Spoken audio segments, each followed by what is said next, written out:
सजिए से लागल लागल हो गईले भोरवा हमके बलम जी अब धरी जनी कोरमा। ए जी सुनतानी समझी सजिए से लागल लागल हो गईले भोरवा हमके बलम जी अब धरी जनी कोरमा।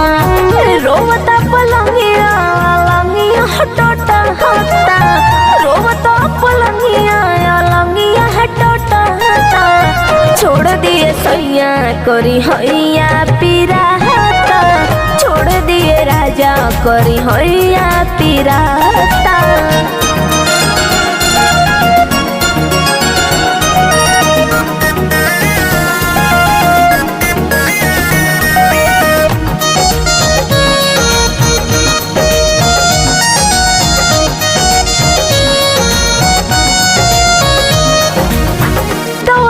रोवताटे मोर बल बिंदिया रात भर सैया लागे दिहला ना निंदिया।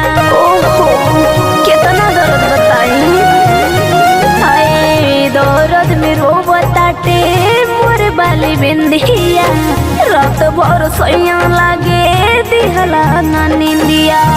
टूटता बदनिया उठवा छुराता टूटता बदनिया उठवा छुराता छोड़ दिए सैया करी हैया पिराता छोड़ दिए राजा करी हैया पिराता।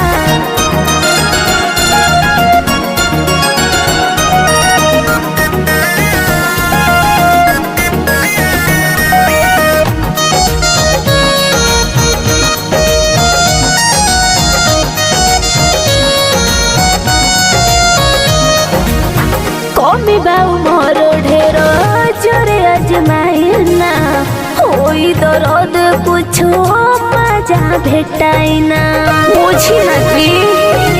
ए सुनो तनी हो कमी बाऊ मोर जोर ढेर अजमाइना होई दर्द कुछो मजा भेटाइना।